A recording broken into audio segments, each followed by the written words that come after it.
Posting online insults will be punishable by up to a year in prison time in Japan starting Thursday, when a new law passed earlier this summer will go into effect.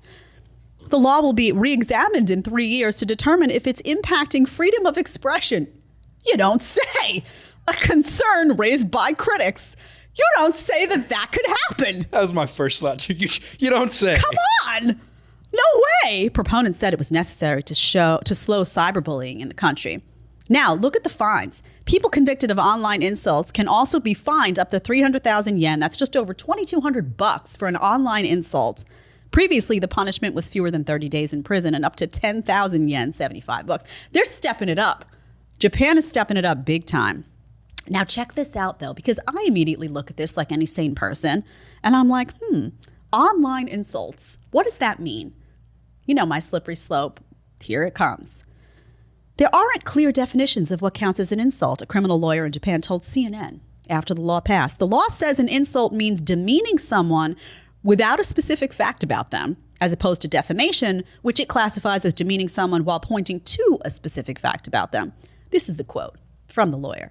At the moment, even if someone calls the leader of Japan an idiot, then maybe under the revised law, that could be classified as an insult. So if you call the leader an idiot, can you imagine what, in this country? There's a reason I'm doing this story too, so stay seated. Look at the bottom.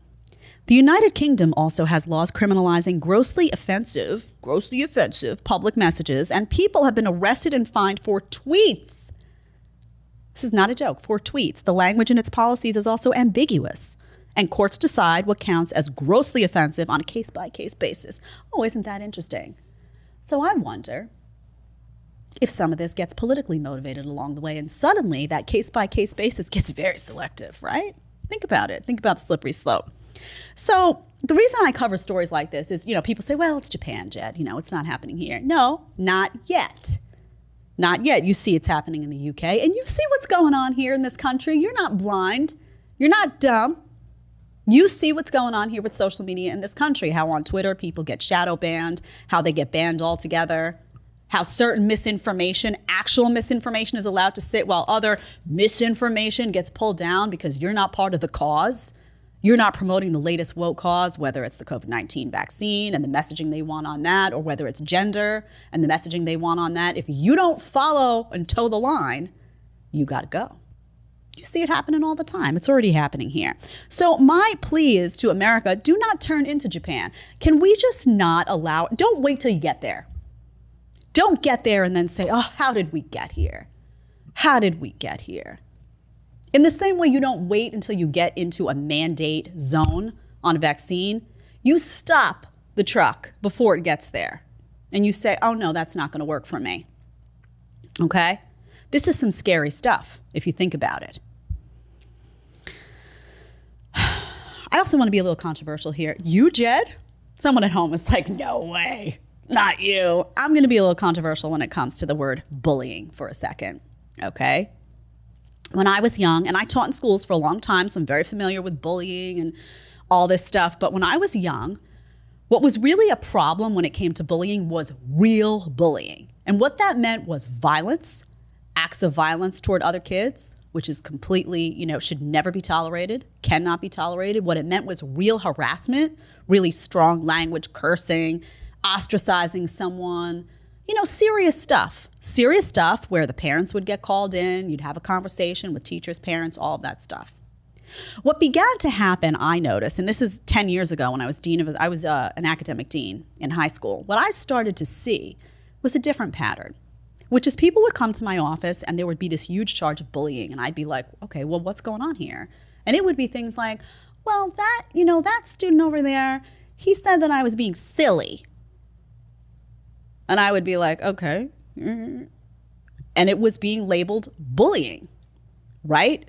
So it went from serious acts to now it was like every time somebody got a little bit of a feeling hurt here and there, it wound up having to be this big sit down and this big campaign and parents get called. Listen, I am not condoning bad behavior by children, right? I often think that when you see bad behavior by children, often that is a reflection of bad parenting.